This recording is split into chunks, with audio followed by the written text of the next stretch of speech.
Can you do yoga while you're playing the violin? Can we teach passion? Do you love every note that you play? Join me on the next Music Un-Tuxed, where my guest is Christian Howes, world-renowned jazz violinist, educator, and life coach.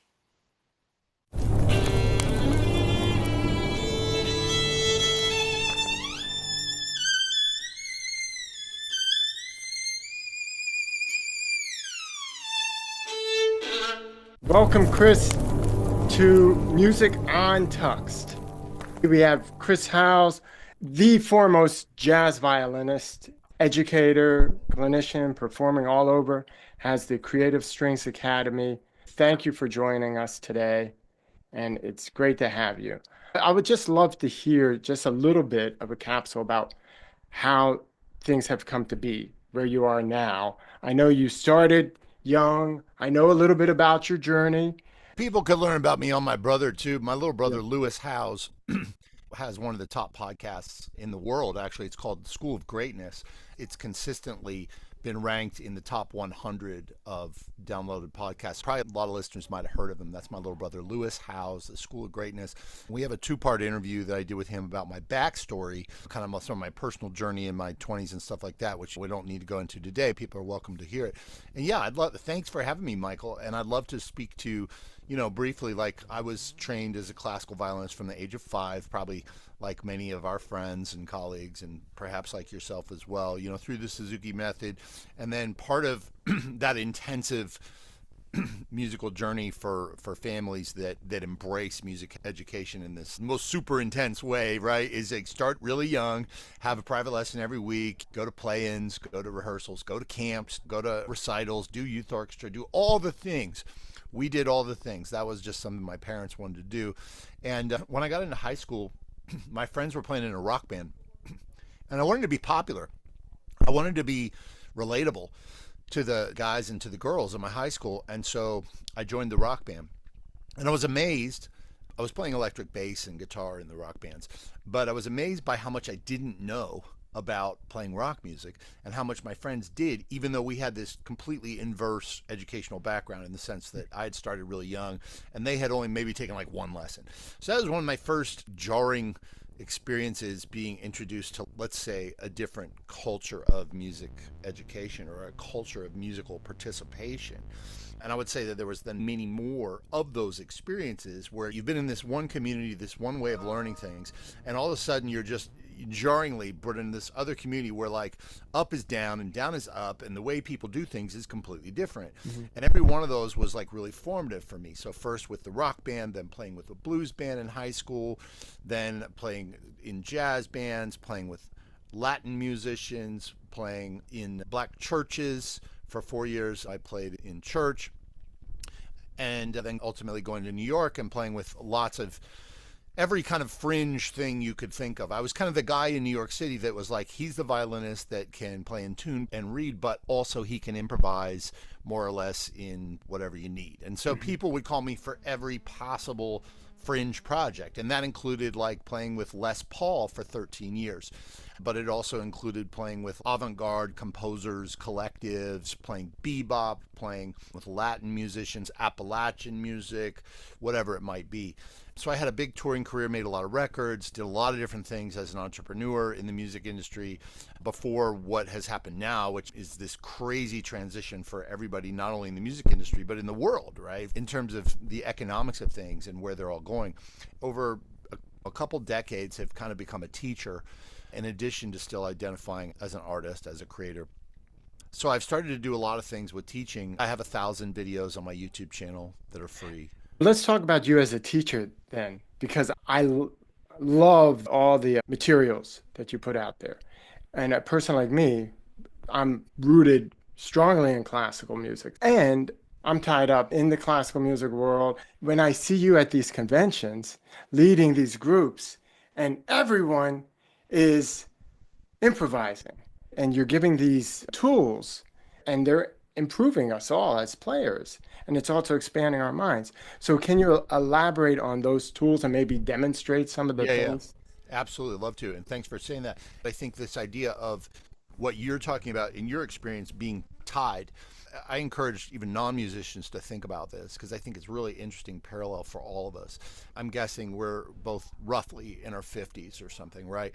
You might be in your 20s, you might be in your 30s, 40s, 50s, 60s, or whatever. I like to say that I'm actually a life coach for musicians, which might sound woo-wooey to a lot of people, but it's not. And it's about this idea of feeling tied, feeling stuck. It's like we're stuck in a paradigm that we've been in, maybe a community, maybe a language, a framework, a worldview that, you know, a way of being. And we're like, well, there's this thing that I see that, wow, wouldn't it be cool if I could do that? But it can bring so many mix of emotions. So like, for example, for me, the last couple of years, I've been trying to get more active again. And I've noticed like that evolution, specifically in yoga is one area where that was challenging to me. And it was like, part of my brain was like, I would love to be able to do yoga. And then the other part of me was like, well, but there's all these things that feel hard about it. There's all these things that are stopping me, that are confronting me about it, right? Now this happens to us also in our marriages, with parenting, with our health, with money and career. Like we think, I wish it could be this way, but the fact is we're tied, to use your word. So breaking apart from that. I'm really interested in that, and I will share some exercises since you asked about it. This is one that I've developed based on what I've learned in yoga. And so I have this loop that I made here. I make all my loops with my violin and my pedals. So I'm going to play it now. So this loop is like just a little background, right? It has a couple chords that are floating.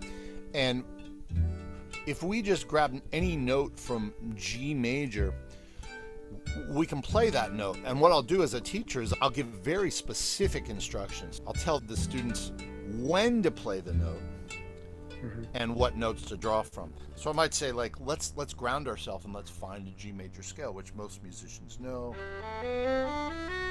which is do, re, mi, fa, sol, la, ti, do, if anybody's counting, right? And so I say, okay, we've got that in our fingers. And for violinists, I would say, you know, don't just play it there, play it in some sequences, you know. You know, or maybe some simple sequences just to get like kind of grounded in the scale. And I'll say, okay, so now you've got these 7 notes available to you. These 7 notes. Now, in your mind, just grab one of them. And let's say you're thinking, okay, E. I'm going to think E.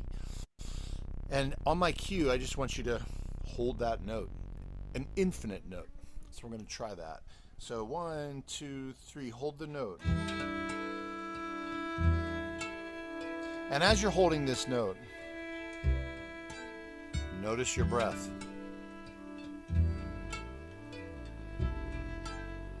Let your bow flow. Notice your body. Notice your shoulders. And then move your attention to notice your intonation. I'll kind of take them through this mindfulness exercise, which is very similar to yoga, which is all about having the ability to move our awareness. So like you're doing a body scan while you're playing, and you're teaching yourself how to be relaxed, and it's multifaceted and it's so simple. Yeah, yeah. That's fantastic. And so you can see how on this, with this infinite note exercise, which is, it's just literally one note. And by the way, obviously we don't need a backing track, right? But the backing track kind of just provides a little something for us, a container to be held in, if you will. Yes.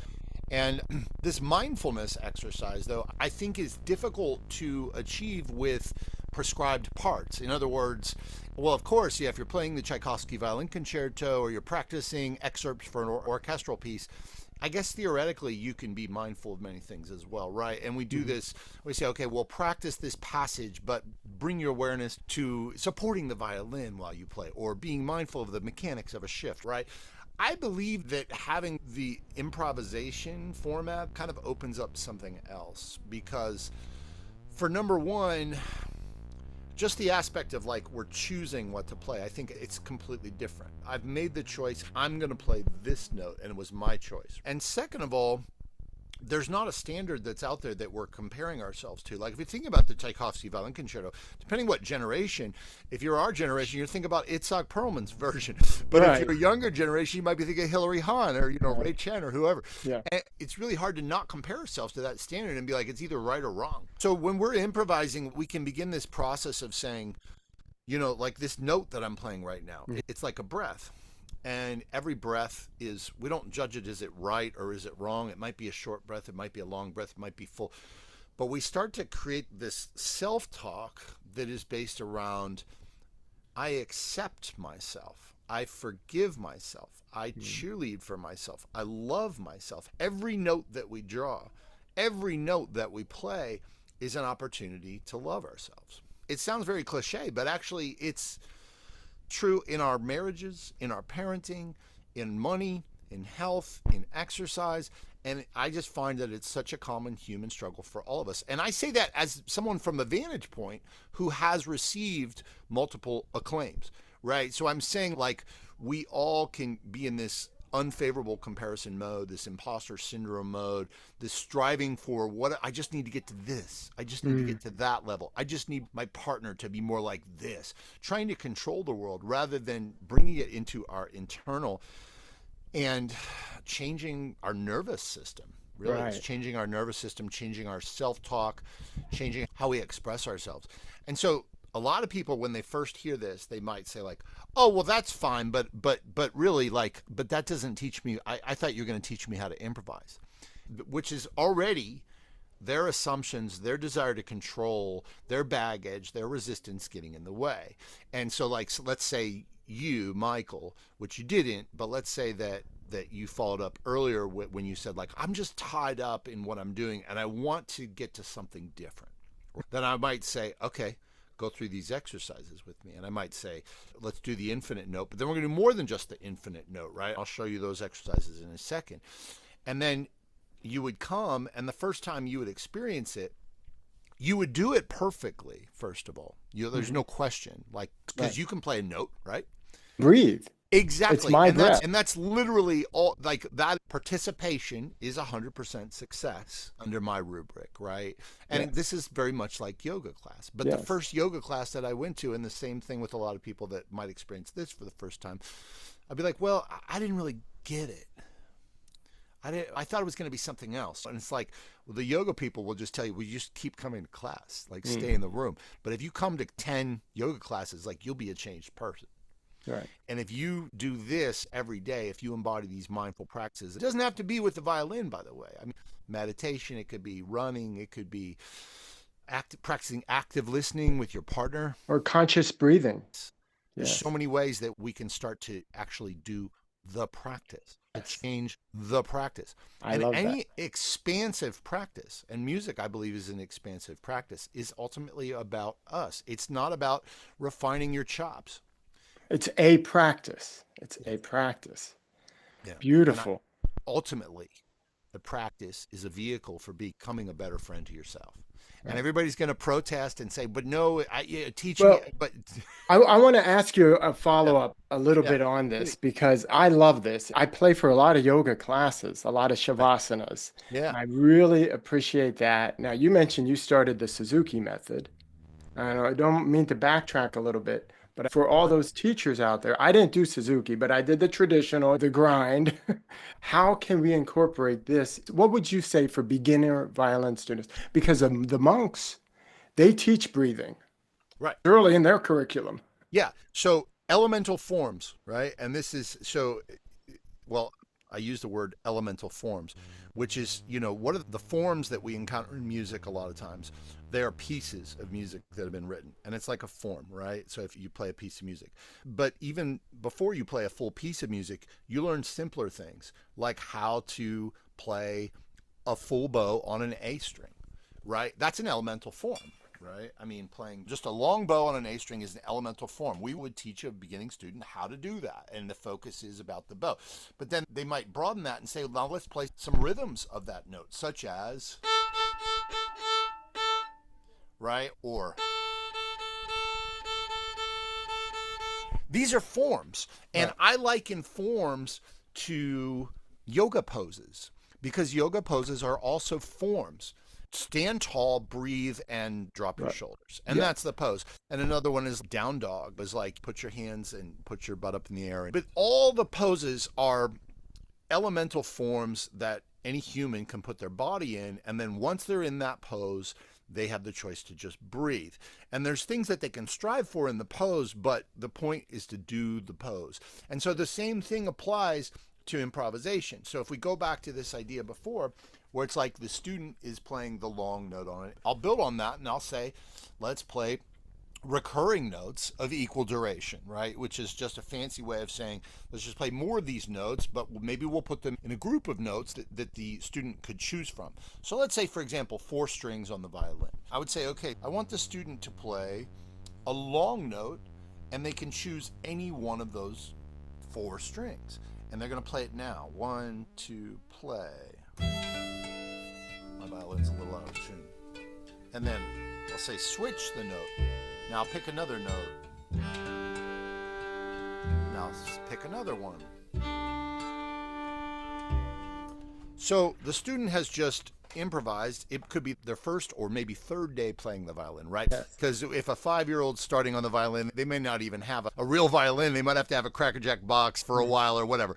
But let's say once the student is ready to actually draw the bow on the string, that could be an exercise that any teacher could give the student. So the very first time that they play, they're choosing what notes they play. They're improvising. It's baked in from the beginning.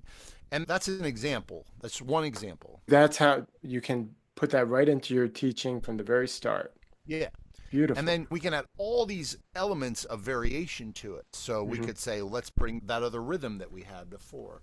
You know, like a more advanced student who knows the G major scale, I might say play quarter notes, random quarter notes.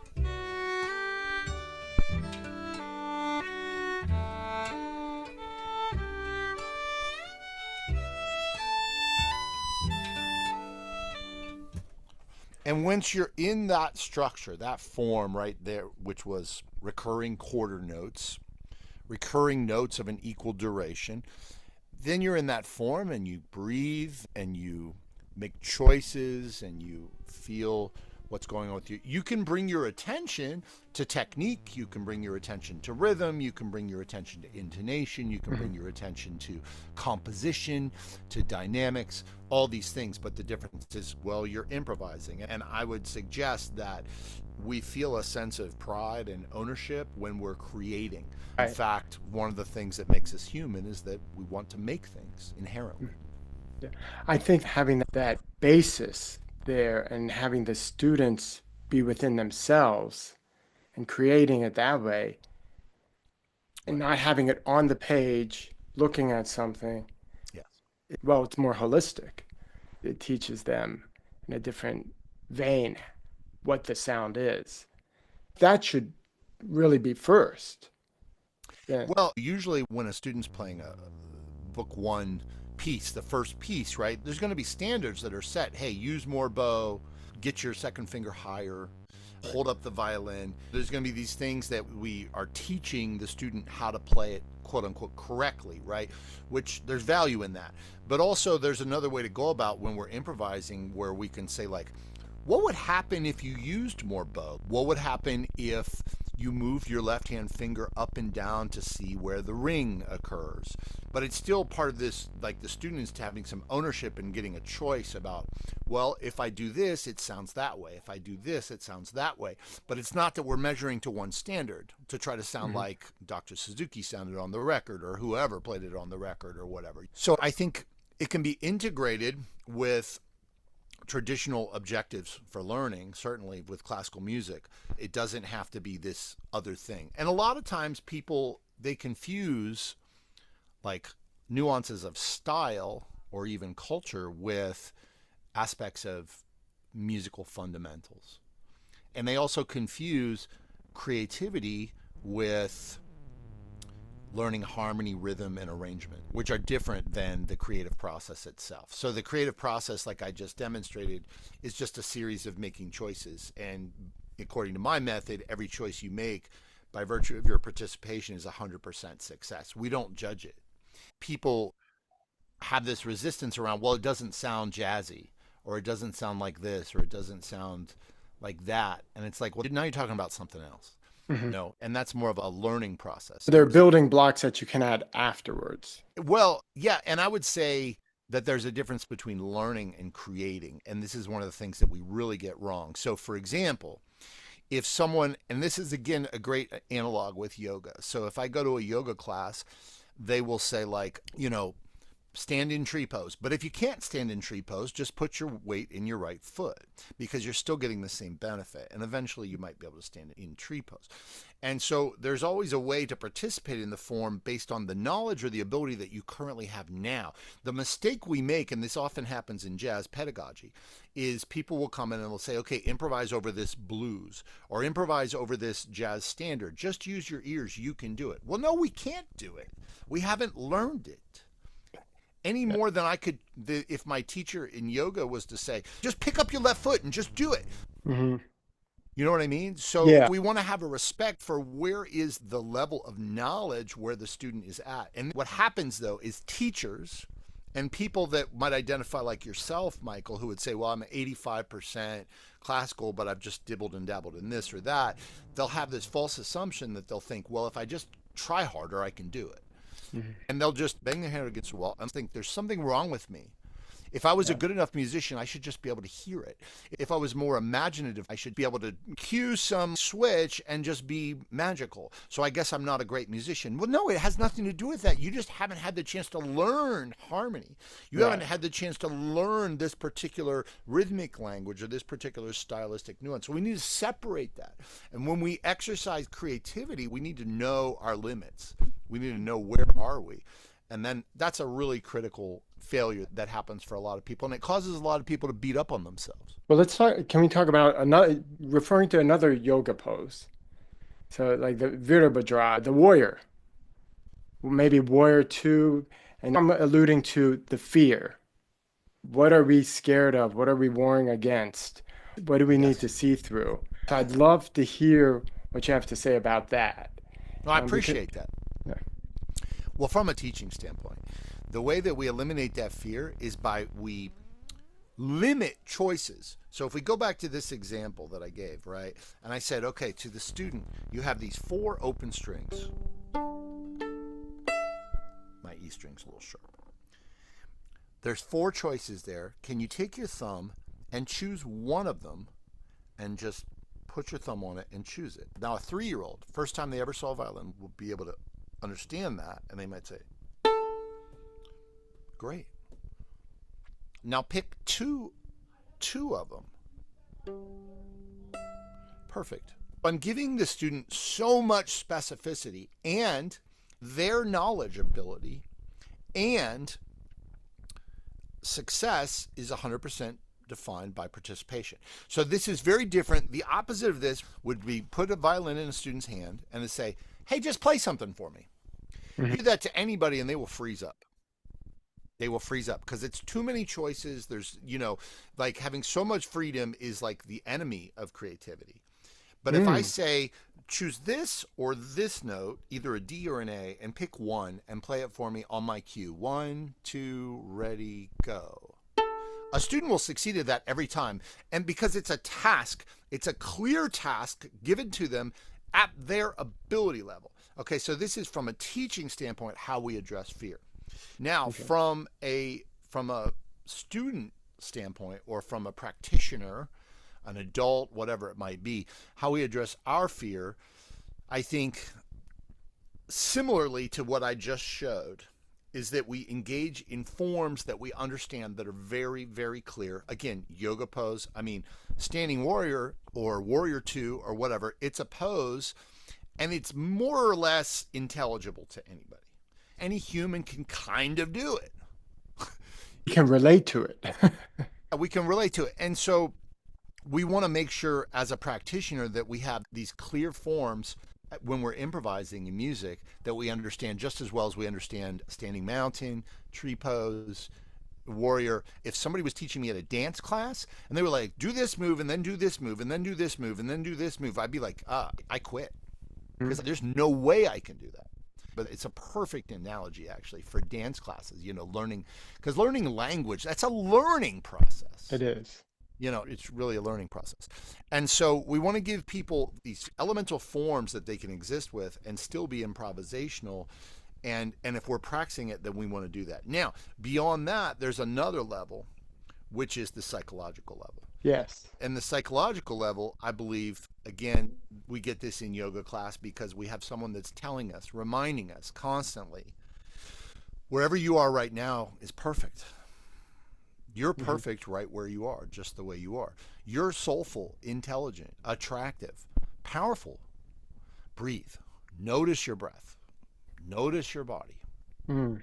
Notice your intention. Set your intention for why you want to be here today. Why is this important to you? And on and on. It's these kind of, but that itself is a practice. Mm-hmm. The practice of breathing, the practice of saying things to ourselves that are supportive and not tearing us down. Right. Does that answer your question? It does. It's beautiful. So yoga and how we can correlate it to clearly music and breathing. There's also a lot of what you do outside. So I want to hear about nature and music and how that is a little bit more. Tell me, Okay. because I have that inspiration too, and I see what you do, and I'd Yeah. love to hear it. I'll tell you a little bit about my backstory that inspired my thoughts. And actually, it's this backstory that has inspired a lot of my teaching and what I do as a musician. So when I was 20, I spent 4 years in Ohio prisons on a drug related charge. It was drug trafficking. I was a college student. I was a small time, weed smoker, and, I would sell small bags. And then I got set up by an undercover cop who asked me to go to the dealer that I knew by virtue of my participation in the bands on the bar scene, and could I get him a large amount of LSD? And I was like, sure, and I got it, and I paid a huge price for it, and I spent 4 years in Ohio prisons.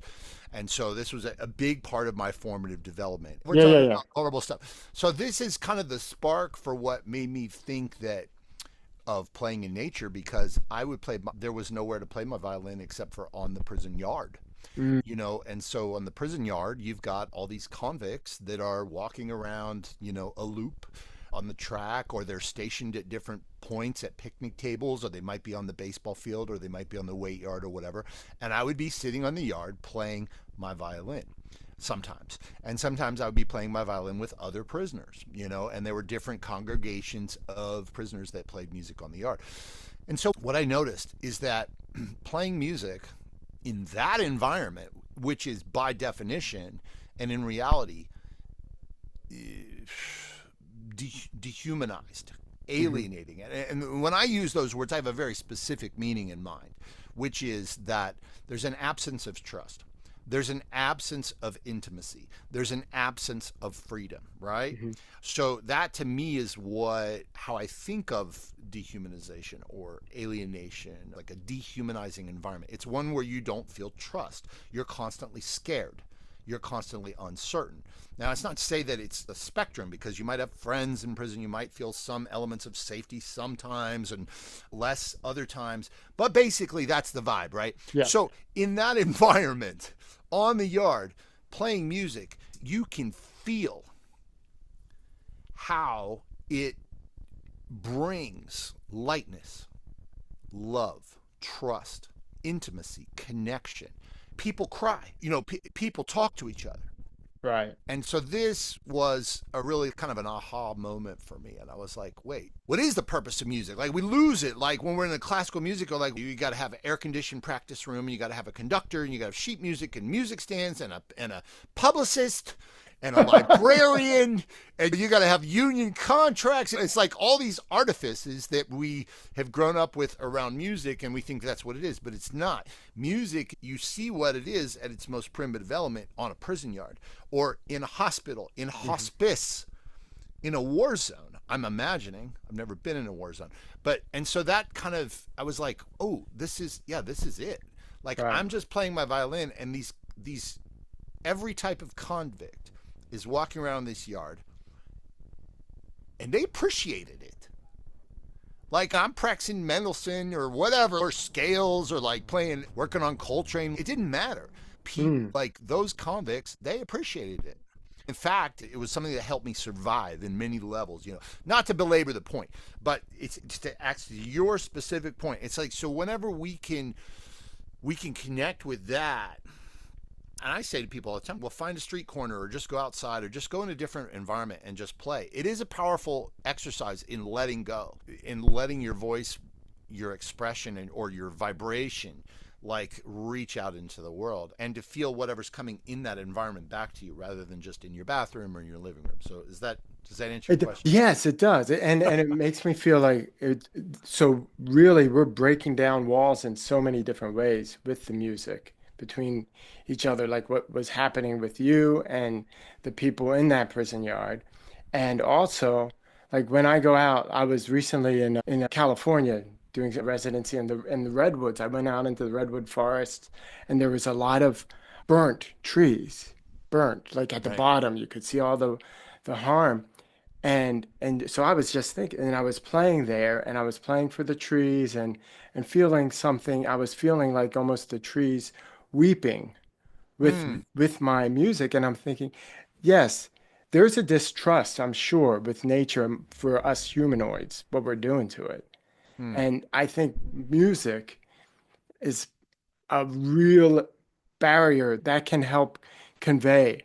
I might be totally out of line right now, but that can speak to the trees and build the trust through the trees and the animals that are saying, you guys are messing it up here, you And know? well, whether it is or not, right? Like just the fact that like it presents itself to you that way That's true. is meaningful for you, Hmm. right? And I Yeah. mean, for it, and what is this about? Again, I think like what I want to come back to like this article by Ross Duthoux that I read in the New York Times last week. That was something about like how to prevent the age of extinction, Yeah. because AI and this whole digital takeover of our lives is really just threatening life as we've known it. All the humanities, like learning, like dating, like music making, like writing, like every art form is all, it's like, well, AI can make music, so why should we even do it? And Yes. and we can just go on a dating app, so why should we go meet anybody? And in Right. fact, you can have sex with like your AI, so why should? Right. And so that's like his ultimate argument that he's making is like, no, like there is a real threat of extinction. I'm not saying that I even buy into that all the way, but I'm saying even if you can recognize that any of this is true, his argument is like, well, what can we do about it? Well, we have to take actions that kind of defy that, like going to yoga Yeah. or playing for the trees. Hmm. It's like the economy for musicians now is completely different than it was even 15 years ago. I used to Definitely. sell CDs on gigs. You used to be able to make a living, and the whole thing is questionable. And But so, why would anybody in future generations even choose to play an instrument unless we decide we want to do this because we feel that it's good for us, right. that it's an expansive practice that somehow makes us feel connected or something, Hmm. connected to some meaning and some purpose.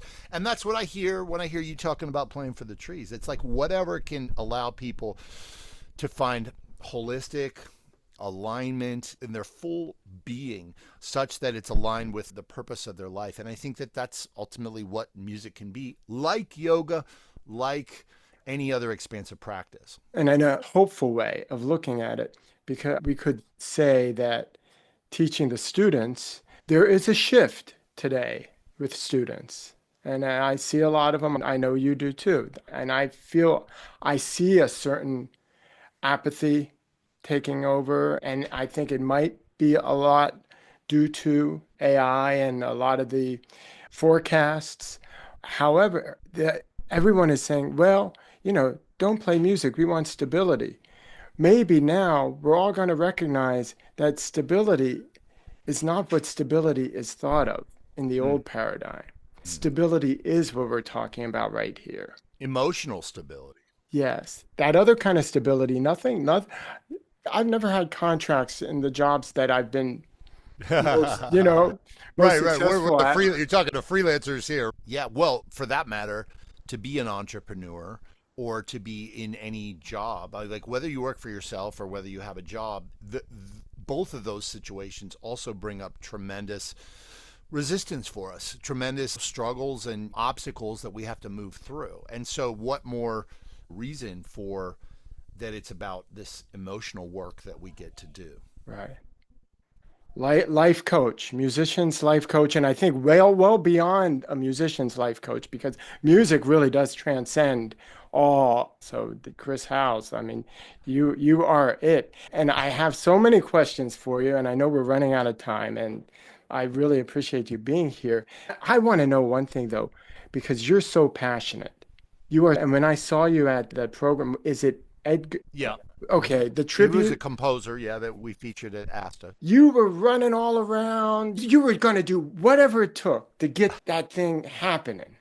Uh, And I thought, wow, this is like a passion that is in you, like it's developed. But can you teach that sort of thing? Working as a coach, I coach musicians through their practice, but I also coach teachers in their pedagogy, but also entrepreneurs. So I've coached a lot of musicians who are trying to figure out how can I make money or make what I'm doing as a musician work in my life, pay my bills. And in any of those domains, whether it's pedagogy or entrepreneurship or just playing music and quote unquote getting skills or getting better, I always find that we have to align these different aspects. Like we have to align a vision for what we want with a strategy, and there's different strategies, goals, action plans. Hmm. And that as we're doing all of that, we have to be also, we're working through resistance that just confronts us at every turn. Like I'm imagining even for you to do this podcast, like how many times have you just been like, oh my God, why did I even do Tell this? me Because about it. even we got on this today and it was like, oh my gosh, we've got a tech problem and like, what are we going to do? Oh my gosh, and Yeah. it's just, there's so many forms of resistance and we get to work through that process. So I feel like I lost my train of thought from what the actual question was, But I but like listening to you. Well, it was something, and actually, it might be an unanswerable question, but I hear it. You say the paths of resistance because it teaching was passion. about passion Yeah. and So it's persistence. Yeah. I'm not sure if you can teach passion, but I think that we can be guided through a process where every day we're coming back and we're putting our focus on the right things, which is like, what is my vision? Like, if it was Michael, I might say, well, I know that you have a family. I know that's a part of your vision. I know that you're an artist. That's a part of your vision. I know that you want to give to the world. That's a part of your vision. Like I know you have causes and you care about righteousness in the world. Like I know that you want to grow. And it's really like let's really focus on these things. Let's go into the things that really matter to Michael. So that passion is in there for every person if we Mhm. can get clear on it. Then it becomes a process of constantly focusing, the practice of every day saying, okay, what am I doing? What am I focused on? What are the actions I'm going to take? What are the Yeah. things that are holding me back? This is going to build resilience, emotional tension, emotional intelligence, and it's going to allow us, I believe, to connect with our passion. Connecting with the passion. That's the key, isn't it? That's the key. Yes. I think it's an important one. I mean, part of the reason I might have been so passionate at the ASTA was because I was afraid of messing it up, Certainly didn't do that. That was an amazing experience. I was blown away by that. Everything I've experienced from you. And I know I'm kind of a newbie to your cohort here, but it's just been incredible. Thank And I am very grateful to give, just getting to know you and experiencing all of the greatness that you're putting out there in the world. In it, Likewise. you're aligned with your passion. You're punching through that fear and doing it. And it's just incredible. Thank you. The Creative Strings Academy. Yeah, Creative Strings Academy is a coaching and practice community, kind of like a gym or like a yoga studio. Right. People can come to classes on Zoom, more than 10 classes, 15 sometimes every month. You can get support from me, whether it's in your musical practice, your teaching practice, or your entrepreneurship. We have a lot of other teachers and anybody who wants to try it. We have a pay what you want option, trying to build that community. It's easy to find me, Yeah. christianhouse.com. I would love to help anybody that needs anything. Yes, wonderful. Well, thank you. And I do have to say that that Bach D minor, talking about elements, all the elemental things, Oh yeah, the that flamenco. is like off the charts. Oh, thank That the flamenco little thing, the drummer. I'm glad you like that. Thank you. I loved it. Well, I mean, so many things. You know, I type in shuffle bow, all of a sudden you're the first one pops up, and it's like this simple, whoa, that was really accessible. Yeah. Thanks, man. Appreciate you. So, Well, I'm looking okay. forward to hopefully seeing you in a few months.